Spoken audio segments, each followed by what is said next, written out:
Does she have no shame? This is immoral. Ashley's shrill voice rang out as she stood by the fence, her face flushed with fury. I turned around, stunned by the look of contempt in her eyes. I was sitting on a chair, wearing a bikini to sunbathe in the privacy of my own backyard, surrounded by a high fence. My husband stepped up from the pool, his expression clearly confused. "What's going on?" he asked, his voice calm. Ashley didn't answer him but pointed at me, her voice sharp. "You're flaunting your body in front of the whole neighborhood. This is unacceptable." I picked up my phone, a surge of humiliation and anger swelling inside me. This was my yard, a place where I thought I could find peace and freedom. But in an instant, everything was shattered by judgmental stares and venomous words. "What would you do if this happened to you?" Sometimes, standing up for yourself isn't just an action. It's a statement that you will not let anyone diminish your worth. Keep watching to see how I confronted this injustice, and perhaps you'll find inspiration for your own fight. The story begins. I've been disabled and in a wheelchair since my teenage years, after an accident left me with no feeling in my legs. Still, I do my best to manage as independently as I can, even though I occasionally need help with certain tasks, like getting in and out of the pool. And that's what led to all the trouble. My husband and I had been searching for a new home for a while, and finally found one that seemed perfect. It was a ranch-style house with no steps at the front door, which was ideal for me. We were excited to move in, but what truly enchanted me was the backyard. It had a pool, an in-ground pool with a surrounding fence, offering me a bit of privacy. I dreamed of having a pool for years, and now my dream had come true. However, things didn't go as smoothly as we thought. When you buy a house in an HOA neighborhood, things are never simple. We quickly got to know the management, particularly the HOA president, Ashley. She had been part of the HOA for a long time, and when she came to greet us, I couldn't help but notice her. Look, it wasn't overtly rude, but I could sense her surprise when she saw me in a wheelchair. It was the kind of look someone gives when they don't know how to react to someone like me. At the time, I didn't think much of it, but looking back, I should have recognized the discomfort in her gaze. At first, things seemed fine, but over time, I noticed a pattern. Whenever there was an issue related to the house or the neighborhood, Ashley would always communicate with my husband, even though I was home most of the time. She would always wait for him to be present before speaking to us. Initially, I thought it was just an odd coincidence, but eventually, I realized she only felt comfortable dealing with him. The real trouble started with the pool. As soon as we moved in, I began thinking about how I could use the pool given my disability. Getting in and out of a regular pool was truly challenging. So, we submitted a request to the HOA for a pool modification, asking to install steps with handrails to make it easier for me to enter and exit. It was a simple request and we were willing to cover the costs. But dealing with the HOA was like pulling teeth. We submitted the request in the spring, thinking it would be a straightforward matter, but by winter we still hadn't received any response. My husband and I emailed Ashley and called her multiple times, always getting the same response. No reply, or an excuse that she was too busy with other matters. It wasn't until we started applying more pressure that she acknowledged our request, only to tell us that it was merely an aesthetic change and didn't need to be addressed urgently. What frustrated me was that we weren't asking for anything major. Just a set of stairs and a temporary ramp that wouldn't alter the pool structure. Yet to Ashley, it was an unnecessary inconvenience. When I tried to explain that this was an accessibility issue for me, she dismissed it with the attitude that it's not something the HOA should concern itself with. We decided to solve the problem ourselves. My husband researched and found a pool ladder that didn't require any permanent changes to the pool. It was just a ladder that could be placed at the edge of the pool, allowing me to sit and slowly step into the water. It was a reasonable solution, but when we began installing it, Ashley showed up at the door. She was furious. "You can't install anything without approval," she yelled, arms crossed. My husband tried to explain that there were no permanent changes to the pool, and the ladder could be removed at any time. But Ashley didn't listen. "This is a violation of HOA rules," she insisted, even though nothing was being drilled into the concrete. We tried to convince her, but she refused to budge. I'm not one to back down, especially when it involves my rights, but it felt like no matter what we said, she was determined to make things more complicated. Eventually, she left, promising to report it to the HOA board, but we never heard from her again. The situation left me feeling utterly disappointed and powerless. I hadn't asked for anything unreasonable, just a way to enjoy my backyard and pool more easily, but Ashley's attitude made me feel like I was a burden. Weeks passed and I finally got the chance to use the pool. After a long day at work, my husband and I went to the backyard. I sat by the pool to sunbathe. He jumped into the water, while I just sat in the chair, soaking up the warmth of the sun. I've always loved water, but getting into the pool was a challenge. The ladder we installed wasn't a perfect solution, but at least it worked. I wore a bikini because, frankly, it was hot, and I wanted to feel comfortable. The whole point of having a pool was to enjoy freedom, not to worry about what others think or say. I was in my own backyard, and I had every right to relax. We were chatting and enjoying the afternoon when, suddenly, we heard a scream that made my stomach drop. It wasn't a normal scream. It was sharp, like something you hear in a horror movie. I turned around to see Ashley standing outside the fence, her face flushed red, filled with rage. Without hesitation, she charged into the yard, walked straight toward me, her face bright red, her mouth sputtering. "You're inappropriate. This is immoral," she yelled, pointing at me, her hand trembling with anger. I was stunned. My husband immediately stepped out of the pool, standing between me and Ashley. "What's going on?" he asked, his voice calm. He didn't raise his voice, but I could feel his confusion and concern. Ashley continued shouting, saying that I shouldn't wear a bikini in front of others, even though our backyard had a fence around it and was completely private. "Someone could see you," she screamed. "Why are you exposing yourself like that?" I couldn't believe what was happening. I asked her what was wrong with me wearing such attire, since this was my own property, and I had every right to wear whatever made me feel comfortable. But she wouldn't listen. She looked through me and pointed at my husband, accusing him of letting me behave improperly.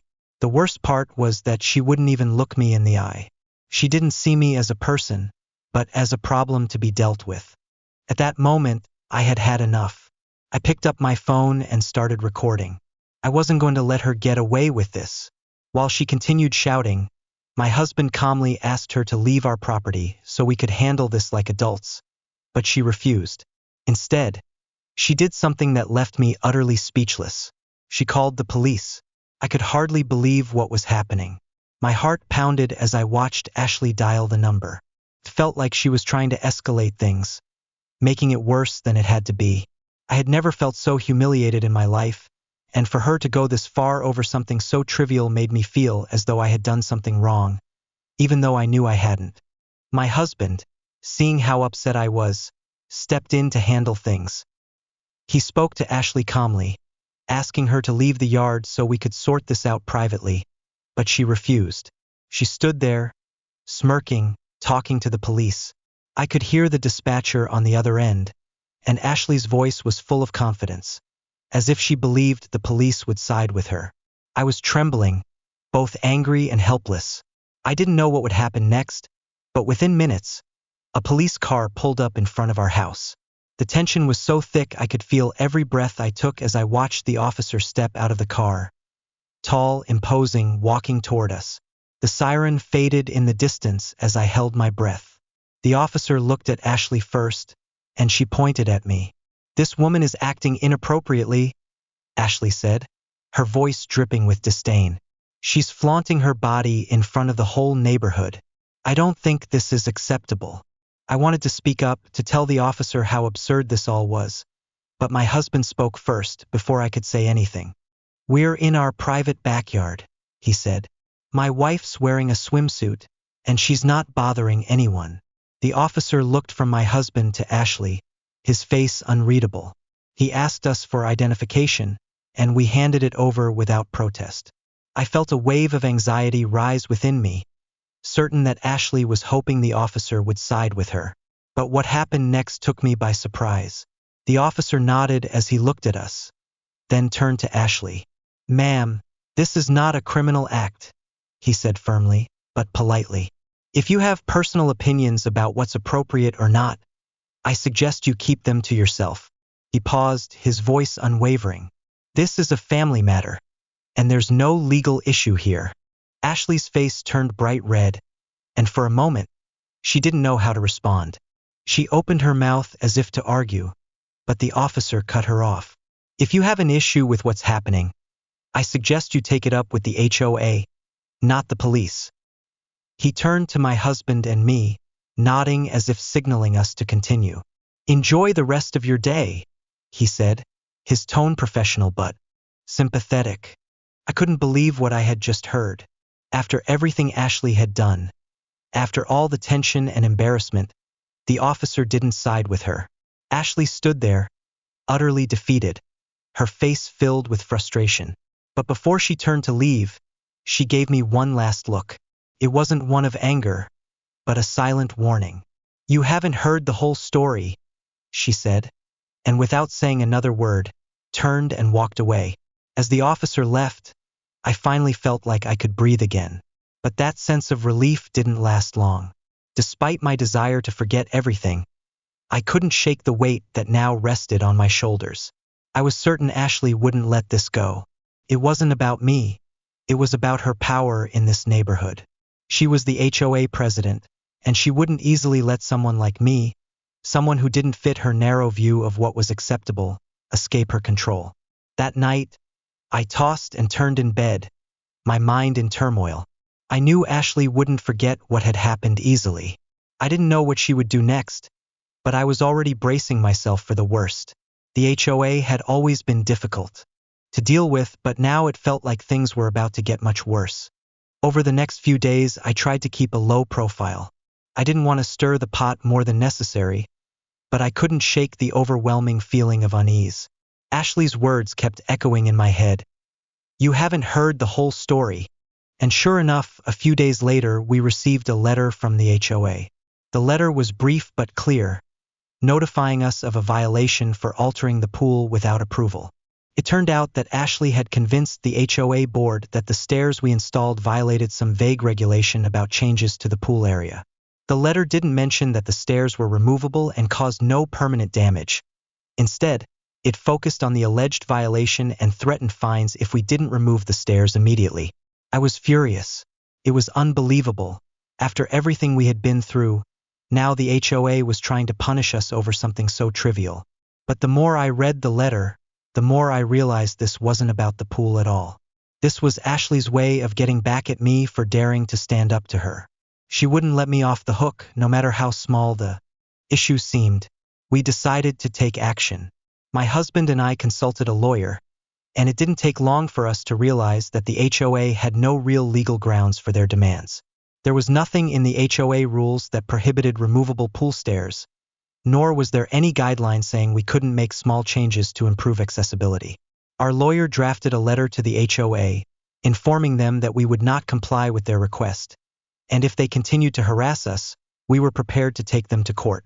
We also attached a copy of the police report to make it clear that we weren't backing down. The following weeks were tense. Ashley tried to rally the HOA board against us, but without legal grounds, they didn't have much power.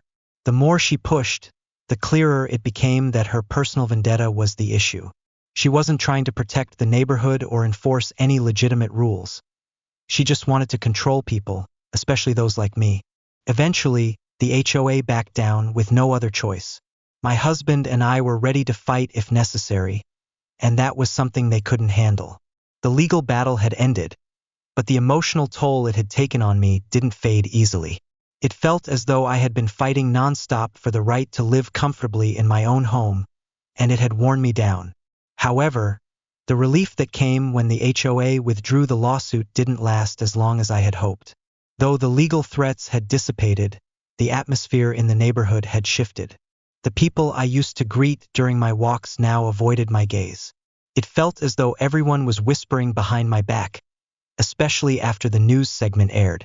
I had never realized the extent of influence someone like Ashley, as HOA president, could have not just in the boardroom but in the everyday lives of the residents. Before long, we received another notice. This time, it wasn't from the HOA, but from the local city council. It turned out that Ashley had filed a complaint about the pool stairs, claiming they violated city zoning regulations. I was stunned. The complaint wasn't even about the pool. It focused on the aesthetics, arguing that the stairs disrupted the overall appearance of the neighborhood. Ashley had taken her vendetta against us to a whole new level. By this point, I had grown accustomed to the idea that people like Ashley would stop at nothing to tear you down, and I was ready to fight again. My husband was adamant that we would not back down. The purpose of installing the pool was to regain my independence, to enjoy outdoor space like everyone else. I couldn't let her take that away from me. We hired another lawyer, an expert in property and zoning law, and after reviewing the case, she reassured us that there was no legal precedent for what Ashley was trying to do. It seemed like Ashley was grasping at straws, trying to create issues that didn't exist. "We'll just follow the law," our lawyer said. "You haven't done anything wrong, and your neighbors are just afraid of her. Don't let that pressure you." Her words gave me a bit of comfort. We spent the next few weeks gathering documentation, including the police report, letters from the HOA, and a detailed description of how the pool stairs functioned. It was clear we were in the right, and the law was on our side. I was determined to make Ashley understand that she couldn't bully us out of our own home. Finally, the day of the city council hearing arrived. I felt a strange mix of nervousness and exhilaration. We were ready, but we knew this would be a battle. My husband and I dressed in business attire, trying our best to look professional, even though the issue was deeply personal. As we entered the council meeting room, we could feel all eyes on us. Ashley was sitting at a table, chatting animatedly with several council members. She looked confident, perhaps even a bit arrogant, like she knew the outcome would be in her favor. I couldn't let that intimidate me. I was tired of being passive in situations like this, and this was my chance to stand up for myself once and for all. The meeting began with the council members introducing themselves and explaining the procedure. We were asked to present our case first. My husband and I took turns speaking. I explained how the pool stairs were installed to help me access the pool more easily, and that they could easily be removed if necessary. I shared the significance of having the pool for me, not just as a convenience, but as part of my therapy and personal recovery. As we spoke, I noticed Ashley beginning to squirm in her seat, clearly uncomfortable. She hadn't anticipated that we would be this prepared. When it was her turn to speak, Ashley stood up and reiterated the accusations she had made before. The stairs were a violation of the neighborhood's aesthetic, they didn't comply with HOA regulations, and they disrupted the harmony of the community. But as she spoke, her tone shifted from presenting facts to voicing personal opinions. It was clear to everyone that this was no longer about the pool, but about a personal vendetta. The council listened with patience, occasionally asking for clarification, and then it was time for the discussion. I sat there, anxious. It felt like time had come to a standstill, but finally each member of the council spoke.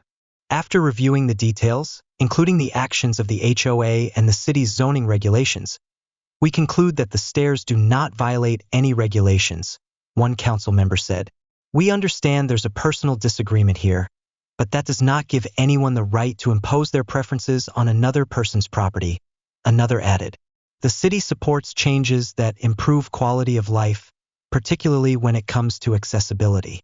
We cannot side with someone simply because they're unhappy with how someone else uses their space." Finally, the vote was held, and the result was entirely in our favor. My heart swelled with relief as I realized that this battle was finally over. Ashley sat there, stunned, while the council declared the meeting adjourned. A wave of relief washed over me, making it almost hard to breathe. I had won, and not only that, I had done it with integrity, standing up for myself in a way I never had before. In the following weeks, news of Ashley's defeat spread throughout the neighborhood. People who had previously avoided us began approaching, many even apologizing for not standing up to Ashley sooner. Some residents shared stories of how Ashley had bullied them, using her position to control and threaten others. It was strange to learn I wasn't the only one she had tormented. But what made me feel the best was knowing that peace had finally returned to our home. The pool stairs were still there, and I could enjoy the pool without fear of someone trying to take it away. My confidence grew, as did my sense of freedom. I knew I would never again let anyone decide what I could or couldn't do in my own space.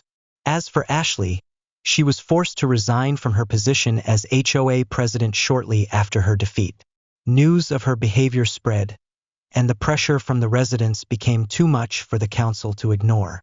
She left the neighborhood soon after, and with her departure, the HOA became a far more manageable organization. For the first time in months, I felt like I could breathe freely again.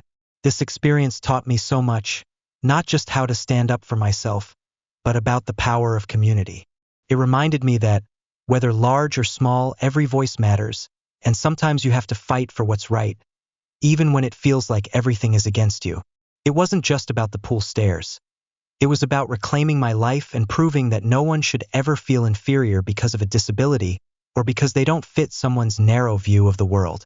Those small steps, though simple, carried profound meaning. Everyone has the right to make decisions about their own life, no matter who they are or what challenges they face. And I, at last, was no longer being controlled. This story is proof of the power of standing up for your rights and beliefs, even in the face of adversity. Have you ever had to fight for what's right, knowing it wouldn't be easy? Share your thoughts in the comments, as your voice could inspire and help change someone else's life. If this story has motivated you, don't forget to share it with friends and family to spread the message of freedom and respect. Thank you for supporting the channel. Please like, share, and subscribe to receive the latest updates. The stories are collected from various sources and do not represent any individual or organization. They are shared with the intention of spreading human values in life and have been rewritten with the support of AI. If there are any mistakes, kindly overlook them with understanding. Wishing you all the best in life.